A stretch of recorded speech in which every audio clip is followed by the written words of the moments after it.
Hello, ladies and gentlemen, and welcome to a very special Return to Eden. I'm Joe Ardis Horn, and I've been asked to moderate an interview that several of you out there have been petitioning us for since the beginning of the relaunch of the Return to Eden program, where we take a special look at Jamie Woodle and Kendra Hann in a one-on-two interview that's going to inform you some of the things that have to do with who they are as people outside of the construct of natural health and, of course, moderating this program.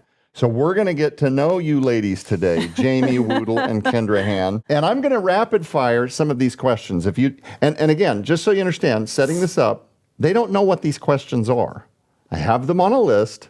These are questions directly from the viewer as well as some of the staff, and you don't know what's coming. We're going to start an organic conversation and see where it goes. So again, if I ask you something and you have no thoughts, just say pass. But if you find something interesting, you want to expound upon it. Again, this is just an opportunity for the viewers at home to get to know you both. So, you ready for the surprise question number one? We'll start with Kendra. As I'll ever be. If you weren't in your current field, that being your role here at Eden's Essentials, what other career would you have pursued? Well, it might be a little stereotypical, but my first dream for my life was to be a mother. I love being around children and educating children and having the moments where they just get something. Yeah. And there's nothing like the enthusiasm you get from teaching a child something. The other thing is I wanted to be a wife. I wanted to have a family and establish myself in that way. I became way more interested in health. So midwifery was actually my first real... Like the career that you said, that's going to be me? Yeah, like little 12-year-old Kendra just knew for sure that she was going to be a midwife. And of course, we all know that didn't work out quite the way I had planned. Eventually, I found my passion really with geriatric care. So I worked in residential facilities and home care, and there was such a deficit between what I felt these people deserved and what they were receiving that it just kind of organically led me down the path that brought me here. What about you, Jamie? Was there a career, because I know that you were also in the military at one time, very seriously in that, but was there ever a career that you looked at and said, that's going to be me someday? That maybe you felt like you missed out on, or your life took a different course? Or did you get to live the dream before you came to Eden's? I think it looks a little different. I wanted to become a counselor or a social worker and basically counsel people and help improve their lives in some capacity or another. And I am still doing some different wheelhouse version of that today. Is there an influencer of health truth that you would love to sit with and like just pick their brain? If you could just pick somebody, is there somebody that you would identify? Yeah, I think we might agree on this.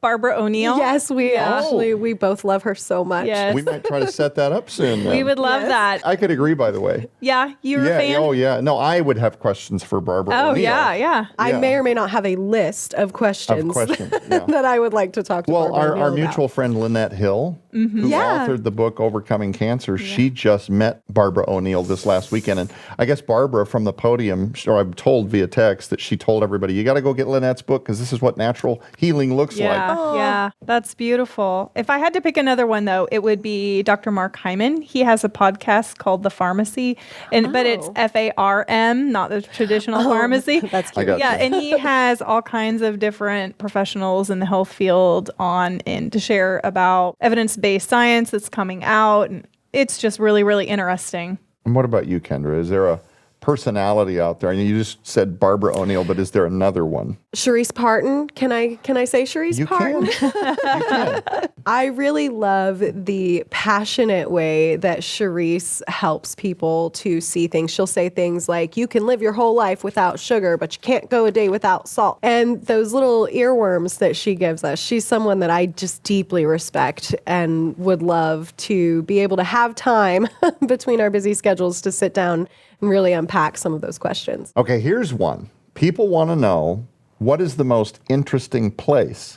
And this could be inside the United States, but if you've traveled abroad, that you've ever been or would want to go. if given the opportunity? Well, I haven't done a lot of traveling. I sort of fulfilled that motherhood dream a little earlier than I had anticipated in my life. So I haven't done a lot of traveling, but I would love to go to Japan. I'm really fascinated with everything about their ancient culture, and I think it would be wonderful to see, particularly as it relates to food, because that's kind of my thing. It probably wouldn't take much for you to talk Donna Howell into going with you. She absolutely Girls trip. adores Asian culture.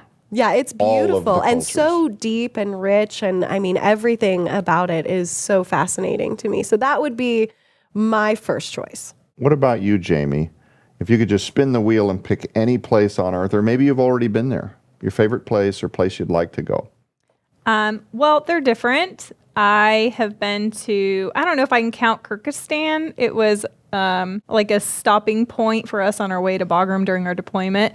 So that's just one that not a lot of people go to Kyrgyzstan. But really, my favorite place that we visited was Mykonos, Greece. That was really, really fun and gorgeous. For a place that I would want to go that I haven't gone yet, probably Japan or Fuji Islands with the little bungalow huts over the water. Oh, yeah, and they put your I breakfast out on think the there's tray. going to be a womancation coming. I think It's there going to needs be to like be. you guys and Donna Howell are going to find some place, And maybe just- Japan, and just be there for a couple of weeks. We should. Now, here's an interesting one. And again, they don't know these questions are coming. So, to put you on the spot, is there a skill or a talent that you've never disclosed to the world abroad that you feel you have? Some unique skill set or talent that maybe a lot of people don't see, but you've often thought of yourself as someone who's really good at something. That's a good question. You take that one. And of course, I said I'm putting you on the spot because I don't know. Do I want to answer? I have some skill that, like, self-profess that I have a skill or a talent that no one sees. But I tell you what, if you don't want to answer, maybe we'll answer it for you. Yeah, maybe you answer for me. Well, and I'll now I'm answer for you. scared. What are you going to say? Okay, yeah, let's hear it. So my answer for Jamie would be, one of the things I absolutely adore about her is the way that she can very clearly communicate her research. So I tend to gravitate more towards like novels and, fantasy type things. I don't do a lot outside of, the research required. I don't do a lot of just deep diving into these research topics the way that Jamie does. So I value her ability to communicate and understand and then break it down into more palatable pieces for me. So she really excites this desire to learn in me with her ability to communicate the way she interprets research. Yeah, but it's not heavy-handed or judgmental. I got to do it. You ready? I guess so. Kendra, do you have a prevailing skill or talent that you think has maybe been missed by the world? I'm talking about something that's wired in you. I don't know, Jamie, what do you think? Something, she pivoted right away. Something that's in you, man, that you're wired for. I think that I'm really good at relating to people. She answered Yeah, the question. that's true. You are. I really want... That is a skill. People I have skills this are- this deep desire to connect to other people and to offer them space to be the person that they are. I really don't know how to answer that. What would you say? I would say you have this ability to make everyone around you feel special. We've been to the grocery store and she'll just be like, ma'am, I love your skirt or whatever it is. And the look on everyone's face, they get so excited. And then she gets self-conscious about it. She's like, I hope I didn't embarrass that person. Yeah. But you make everyone around you feel special. You light up the room. Everyone is more positive. If I come in and I'm stressed and upset, I'm instantly uplifted when you come in. That is a quality, trust me, because that is one I don't have, that you have that's very special. Oh, thank you. But you broke the rules to the question. Oh. That's a quality. What's my We're talking skill? skills and talents. I make up songs a lot about... There you go. She makes up songs. Yes, My daughter actually has the same thing. Here's a follow-up to that question, okay? And you should be able to answer this one. Okay. Okay. What is a skill or a talent that you wished that you possessed? Oh, yeah, this one's easier to answer. I wish I was able to professionally and fluently play the cello.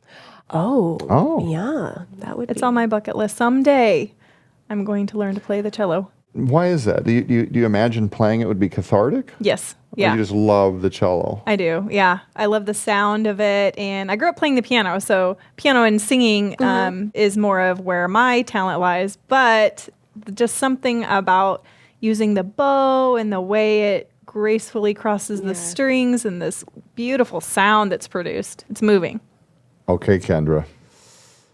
A talent or a skill that you wished that you possessed? I wish that I were a better writer. I have always had this dream of writing a fictional novel and having people be deeply impacted by it and really invested in it, and sort of like the way that I would feel about like the Lord of the Rings trilogy. I just wish that I could more clearly communicate in that way. Or gardening. I can't garden. So you may identify some deficit in your own abilities to articulate or to write. If you're talking about storytelling, is that what you're getting at? Because I see your emails and I see the way you administrate things when I give you jobs and I say, hey, I don't know the answers to this at all. Go get it. You are like a special ops sniper. Oh. I mean, seriously. And I've watched. Okay, so she's going to say, I wish I was a better writer. But when I read you're fluent, some of the times these are high stakes emails. We're in a discrepancy with a vendor over details,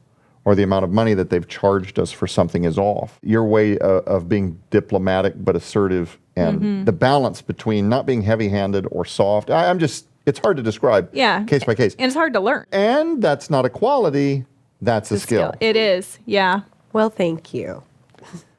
Here's one, and I will let you two determine who answers first. Okay. People want to know who has been the most influential mentor or role model in your life. And again, this may be putting you on the spot. You may be thinking there are viewers out there that are going to be remiss if you don't mention their name or something. You don't have to answer. People want to know. And maybe not the de facto. So let's broaden the question a little bit so you're not on the spot. Okay. Maybe just pick a profound role model, someone that comes to mind, because then it's not narrowing it into just one. I, for example, could rattle off my mom, my dad, Dave Hord, my siblings at times during the journey, my childhood friend, Jason Pumphrey. Like, to pick one isn't fair. So my late husband, Gregory, was a person who was capable of such a depth of emotion.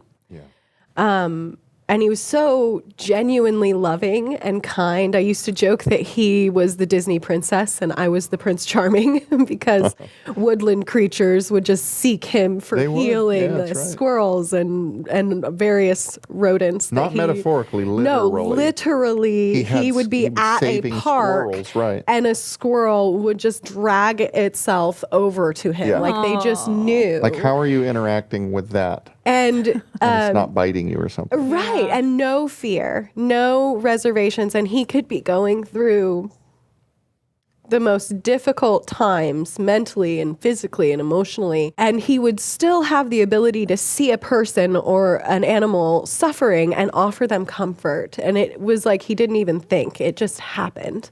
The other one for me would be my brother-in-law, Ken, who is one of the most capable people I've ever met in my life. Just never stressed, never ruffled. He always knows exactly what the next right thing is and how to accomplish it. And it's a really beautiful thing to be a part of that family because they were such opposite sides of this coin, Gregory and his brother Ken. But they worked together hand in hand. And so my most influential people would be my husband and his brother. What about you, Jamie? It's got to be a big list. Well, that's what makes it hard. I've moved so many times. There was no like constant. Like de facto. Yeah. So it's really hard. My husband, for a lot of reasons, is, kind of the anchor, the rock of the family. And he knows how to do so many things. Yes, he does. How do you do so many things? It's impressive. My mom, I would say spiritually, more recently, when we were in Utah, we were attending a church, and spiritually, I really bonded and looked up to our associate pastor's wife, Sherry. She is a prayer warrior. One of those people that you can hear and feel this battle that she's fighting on her knees, just like throughout her life. Yeah. I don't know how to describe it really. And we were on the worship team together, and there was just something that drew me in, and I wanted to know more, and we got to know each other a little. And I really looked up to her, And so spiritually, when I grow up, I want to be like Sherry. I would say Nita as well for me because about my mom, yeah, your Nita? mom Nita. She is this person who just embodies such grace. It doesn't matter what's happening in the world or in her personal life. She is grace, and she's so devout and able to take any negative and turn it around into something that is beautiful. And I agree. I tend to be a little passionate, we'll say. I can be an emotional person. And so I really admire people who have such a good grasp of themselves and how they interact with the world. I completely agree. My mom is the bravest woman I've ever known. And I don't care if that sounds like I'm being biased. It just is what it is. My father, the greatest man I'll ever know. They were literally perfect parents, as perfect as human beings can Right. possibly be. I have no regrets about my childhood. They were absolutely the best. And to this day, I mean, even in my later 40s, we'll just leave it that way, I still see my mom as the matriarch. I still need her for as long as I can have her here. I still need her counsel. I still want her wisdom. Mom, what do you think about stuff? With just a couple of minutes on the clock left, Jamie, a good childhood memory. It could be your favorite childhood memory, but at least give me a good one. Of a I'm good ready. Child. You gotta have I've at got least it on one. deck. Mine's more of a collection. My mother, in order to get me to talk, because you know when you pick up your kids from school and you're Yeah. like, how was your day? And they're like, it was fine. And you want Good. we would go and we would get like an ice cream cone and she'd take me for a drive in the country. And we would bond and Oh, open that's up beautiful. and talk about that. And it happened, throughout my growing up. But that was really special. One of my happiest memories was as a young child, after my parents had divorced, my dad remarried a woman who had small children. And I've always loved babies, but I was the baby prior to my dad's remarrying. So I really loved being able to spend time with my baby stepsister. And she was so cute and chunky. Her fat little belly would drag the ground as she crawled. And it was just one of the best times of my life. We got one more, and I figured we'd end on this one. And we'll just keep it with you, Kendra. Favorite Bible verse? Do you have a favorite Bible verse? So Jamie and I actually have one that we share, which is Romans 8:28. And I'm going to pull it up here so I don't misread it. But Romans 8:28 says, and we know that in all things God works for the good of those who love him, who have been called according to his purpose. And my pastor brings that one up quite a bit. So I really love the idea that God has called all of us to our perfect purpose. And regardless of what we see in terms of our circumstances, for those that are following him and serving him, as difficult as it is at times, it's not random. Right. No. He's ordaining things. And as long as we can keep the perspective, this is why I end every Skywatch TV show with keep your eyes on the prize, which is Jesus Christ. As long as we can keep our perspective on that, it's very hopeful. Yes. Regardless of what's happening politically or in our personal lives, if we understand that we are just travelers, this is not our home. This is not our permanent place of residence. My dad used to say, think of it like you're an ambassador on a trip. You're trying to evangelize as many people as you can, and you're going back home. Wow. And I saw a thing that said that was encouraging people to be kind, and they use that phrase as well. They say, be kind. We're all just walking each other home. And that is an important thing to remember. Well, ladies and gentlemen, we hope that you had fun with this installation of Return to Eden. I know we kind of stepped out of our normal format a little bit, and we can do it again. If you have more questions, leave them in the comments below this video, wherever it is that you're watching. Ladies and gentlemen, join us again right here next time on Return to Eden.